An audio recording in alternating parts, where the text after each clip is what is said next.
ছাত্রলীগের মতো আচরণ শুরু করার কারণ হচ্ছে ছাত্রলীগের সাথে ছাত্রদল আঘাত করে আবার তারা ক্যাম্পাসে আগের পরিবেশ ফিরিয়ে আনতে চায়।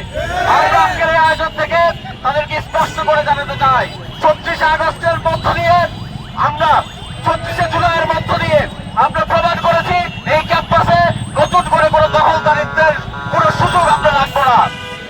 এই ক্যাম্পাসের শিক্ষার্থীরা সচেতন আছে। আপনারা যদি আবার নতুন করে ক্যাম্পাসকে উত্তপ্ত করতে চান, অস্থিতিশীল করতে চান, আমরা আপনাদের সাবধান করে দিচ্ছি। প্রিয় সংগ্রামী উপস্থিতি, আমরা এতদিন দেখেছি বিএনপি ছাত্রদল তারা নিজেদের ভেতরে মারামারি করতো, খুনোখুনি করতো, কিন্তু পরবর্তীতে দেখলাম নির্বাচনের পরবর্তী সময়ে তারা সারা দেশের বিরোধী মতের উপরে চড়া হয়েছে। পরবর্তীতে আমরা লক্ষ্য করলাম এখন তারা আবার নতুন করে ক্যাম্পাসগুলোতে শিক্ষার্থীদের উপর হামলা করছে। শিক্ষার্থীদের উপর হামলা করলে কি ধরনের পরিণতি হয় সেই পরিণতি সম্পর্কে খুনি হাসিনা অবশ্যই অবগত আছে। সব মশার বিরুদ্ধে সুরক্ষা দিতে এলো বসুন্ধরা এক্সট্রিম অ্যারোসল, মশার বিরুদ্ধে এক্সট্রিম সুরক্ষা।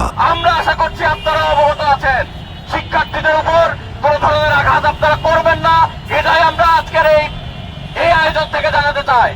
প্রিয় উপস্থিতি, কালকে আমরা আরেকটি ঘটনা দেখেছি, তারা যখন হামলা করেছে, হামলা করার পরবর্তীতে তারা আবার সেই হামলার দায় শিবিরের উপর চাপিয়ে দিতে চায়।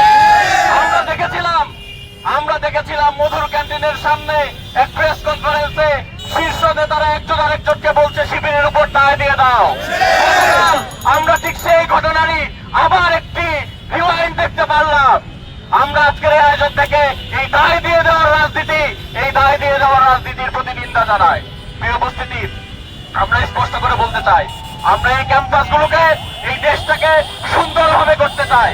কোন ধরনের কায়েমি শক্তি যদি নতুন করে আবার কর্তৃত্ববাদী হয়ে ওঠার চেষ্টা করে, হল দখল করার চেষ্টা করে, আবার গণরুম এবং গেস্টরুম তৈরি করার চেষ্টা করে, শিক্ষার্থীদের অধিকার আদায়ের জন্য আমরা যেমন জুলাই পাশে ছিলাম, আবারও আমরা শিক্ষার্থীদের পাশে থেকে সেই দাবিগুলো আদায় করেই ছাড়বো ইনশাআল্লাহ।